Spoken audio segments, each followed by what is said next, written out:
many of us can relate to Madonna's song, Material Girl? Specifically the line saying, "For we are living in a material world, and I am a material girl."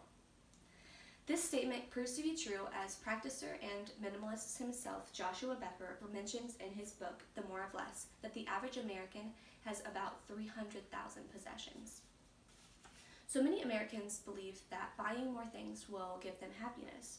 This, if you have not already figured out, is not the case.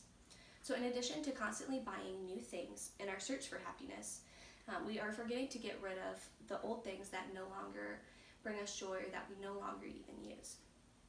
So minimalists answered these two problems by keeping only the essentials, as well as not feeding into our country's consumeristic tendencies.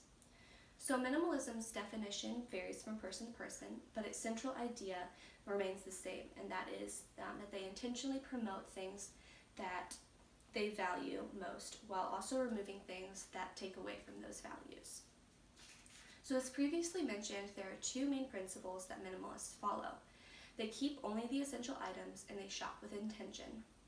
So now that you understand what minimalism is, let's build our understanding on the first rule that minimalists follow: keeping only the essential items.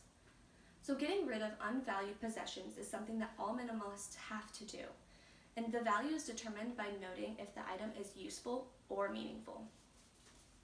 So to test the usefulness of an item, minimalists ask themselves when the last time they used the item was. A good rule of thumb is if they haven't used it in the past 6 months, or they don't foresee themselves using it in the next 6, that they should get rid of it.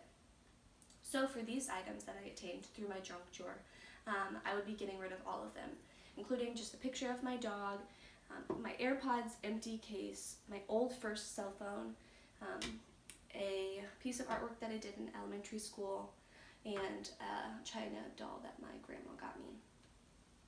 So to test the meaningfulness of an item, the minimalists will ask themselves if the item does bring them joy.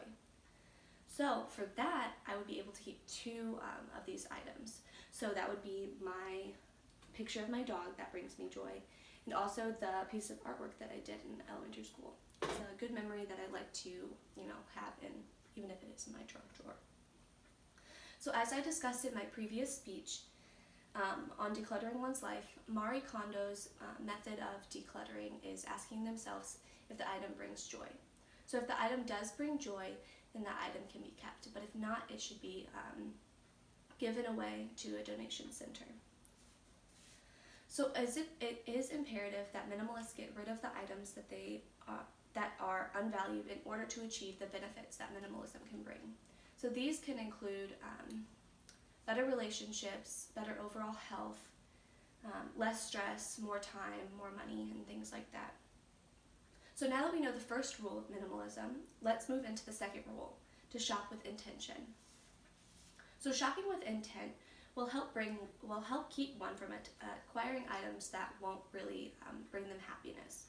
So in America, it is taught that happiness can be achieved if you buy more things and attain more possessions. And this is seen through commercials and magazines, and that the people who have the items that the companies are selling are always really happy and always seem to have a great life. So minimalists therefore need to be cautious and thoughtful on what they buy and why they are buying it. So they ask themselves questions like, am I buying this for myself? Am I buying this because I need it? Am I buying this for people to think that I am more powerful? So they need to really be thoughtful on why they are buying these items. So in conclusion, minimalism is not the same journey for everybody, but the overarching goal of minimalism remains the same for all of the practicers. So this goal being to intentionally promote things that are valued while also demoting things and removing things that are unvalued. So to reach this goal, minimalists follow 2 rules.